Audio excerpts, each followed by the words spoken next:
Ladies and gentlemen, little Frankie, and I wanted to show him before I get a little further ahead, because there's some things I do that the public don't get to see. Well, the public does get to see it, but video I don't. This is basically a candy dish that you could buy many years ago, and I picked him up at a garage sale. He was chipped here and there. You can see where he's just chipped in different places. I've got his boots repainted. I'm working on his pants, and I want to try to touch up his shirt.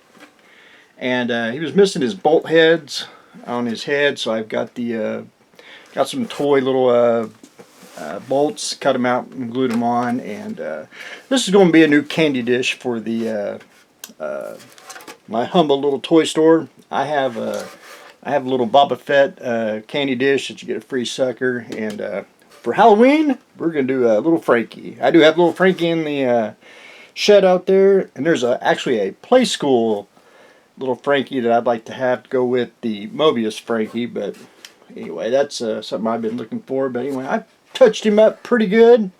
I just about matched up his face. You can see where he's a little darker green, you know. But anyway, pretty much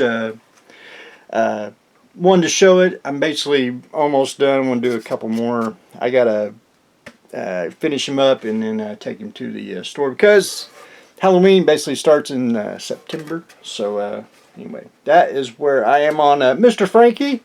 And I did want to show that before I get a little further ahead, because it's little things like this that I get to do that you know, a lot of people don't get to see. So little Frankie will be off the workbench, and then we will continue on with the Locust, which I have done. Last I left off, you know, you're supposed to pin your model to the base.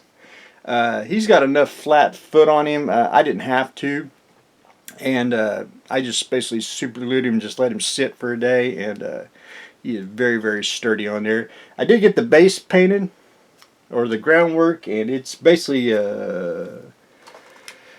Ammomic earth, just a base coat. And I do two things, maybe three, depending on what I want to do, what an effect I want to do. Is when I paint the base, I'll either go back in and shadow with an airbrush, and or I'll put like washes.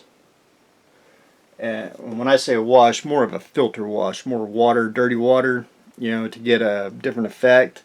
And then I go in with pigment powders and try to, you know, change up the base and get it more, I want to say, dusty, you know, like it stirred up the earth.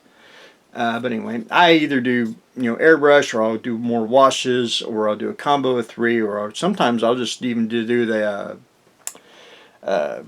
pigment powders and leave it like that. It just depends on what you want to do, you know. But anyway, I'm about the point where I'm going to start on the base, get it shadowed.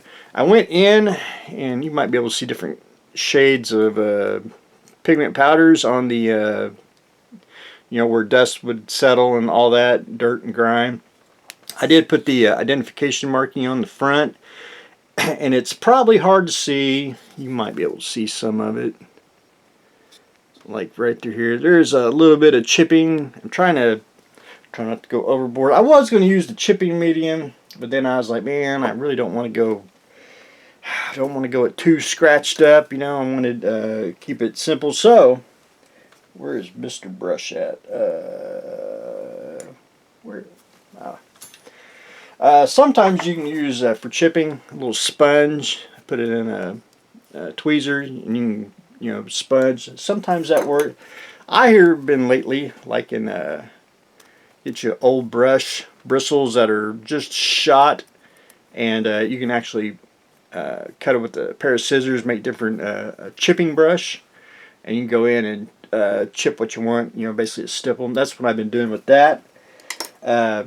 Basically got a brown chipping, and then went in with gunmetal or steel on top of it, and try to stay away from the rust. You know, it's It is a Battletech. I don't think there'd be a whole lot of rust. You know, there might be a little bit, but I want to keep it more of a toned down. And plus, you know, I like to preach style. So, you know, my style of weathering, you know, should be able to walk up to him and go, ah, Mr. Hare built that, you know.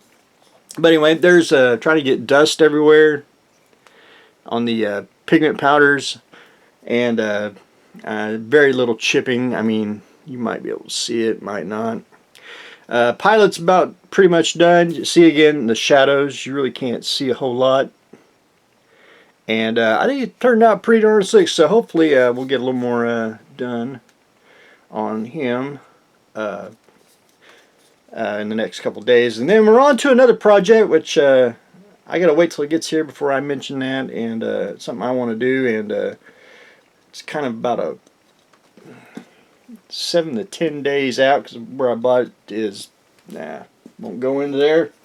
Anyway, we'll worry about that when it gets here. It's just gonna be time to finish this up and having fun doing it. So that's what I got going on today. Painting and weathering the Locust, which I do like to use the little weathering pencils, and we'll use those probably in the next video, show you what I've done on that. And some things you don't get to see, like little Franky, new candy dish for the store. But anyway, that's what I got going on today. Again, please like, share, and subscribe, and I will see you all in the next video.